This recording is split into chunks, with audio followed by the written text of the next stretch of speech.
ایک دفعہ ایک چھوٹے سے گاؤں میں ایک غریب جوڑا رہتا تھا۔ جیک نامی یہ شخص ایک کسان کے طور پر کام کرتا تھا، جبکہ اس کی بیوی للی ان کے چھوٹے سے گھر کی دیکھ بھال کرتی تھی۔ وہ برسوں سے اپنی زندگی کو پورا کرنے کے لیے جدوجہد کر رہے تھے۔ ایک دن للی کو کام تلاش کرنے کے لیے جیک کو شہر بھیجنے کا خیال آیا۔ جیک اگلی صبح سویرے روانہ ہوا۔ اس نے نوکری تلاش کرنے اور اپنے خاندان کے لیے کچھ رقم واپس لانے کا عزم کیا۔ جیسے ہی سورج غروب ہونے لگا، وہ ایک پرامن دریا کے پار آیا اور رات وہیں آرام کرنے کا فیصلہ کیا۔ جب وہ اپنی آخری روٹی کھا رہا تھا تو اس نے دیکھا کہ ایک ہرن اس کے قریب آ رہا ہے۔ جیک نے بھوکے جانور پر افسوس محسوس کرتے ہوئے اسے اپنا کچھ کھانا پیش کیا۔ حیرت کی بات یہ ہے کہ ہرن اچانک اس کی آنکھوں کے سامنے ایک خوبصورت شہزادی میں تبدیل ہو گیا۔ اس نے جیک کی مہربانی کا شکریہ ادا کیا اور اسے ایک ہاٹ پاٹ دیا جو اسے لامحدود سونے کی روٹی فراہم کرے گا۔ اس کے بعد اس شہزادی نے اسے رات قریب کے ایک آرام دہ کمرے میں گزارنے کی دعوت دی۔ جب جیک کمرے میں آرام کر رہا تھا، اس نے ڈاکوؤں کے ایک گروپ کو ہاٹ پاٹ چوری کرنے کا منصوبہ بناتے ہوئے سنا۔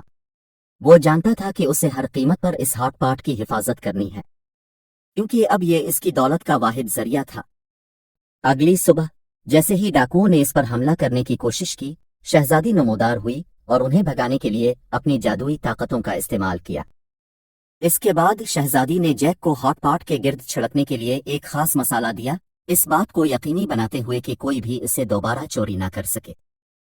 شکر گزاری سے بھرے جیک نے شہزادی کا شکریہ ادا کیا اور شہر کے لیے روانہ ہو گئے۔ اسے ایک امیر تاجر کے گھر نوکری مل گئی جو جادوئی ہاٹ پاٹ اور لامحدود سونے کی روٹی تیار کرنے کی صلاحیت سے حیران رہ گیا۔ جیک جلد ہی ایک امیر آدمی بن گیا اور شہر میں آرام دہ زندگی گزارنے لگا۔ اسی دوران جادوئی ہاٹ پاٹ کی خبر پورے شہر میں پھیل گئی اور لالچی بادشاہ کے کانوں تک پہنچ گئی۔ بادشاہ نے اپنی فوج کو ہاٹ پاٹ پر قبضہ کرنے کے لیے بھیجا، اس امید پر کہ وہ اپنے اختیارات کو اور بھی امیر بننے کے لیے استعمال کرے گا۔ لیکن اس کے ارادے ٹھیک نہیں تھے۔ ہاٹ پاٹ جب محل تک پہنچا تو اپنی جادوئی طاقتیں کھو بیٹھا تھا۔ مایوسی اور غصے کو محسوس کرتے ہوئے بادشاہ نے اپنے سپاہیوں کو حکم دیا کہ وہ جیک کو اپنے پاس لے آئے۔ بادشاہ نے سوچا کہ جیک نے اسے دھوکہ دیا ہے۔ جیک ایک بار پھر شہزادی کی مدد سے فرار ہونے میں کامیاب ہو گیا اور ہاٹ پاٹ لے کر اپنے گاؤں واپس چلا گیا۔ اس نے ہرن کے شہزادی میں تبدیل ہونے کی کہانی اور جادوئی ہاٹ پاٹ اپنی بیوی اور گاؤں والوں کو سنایا۔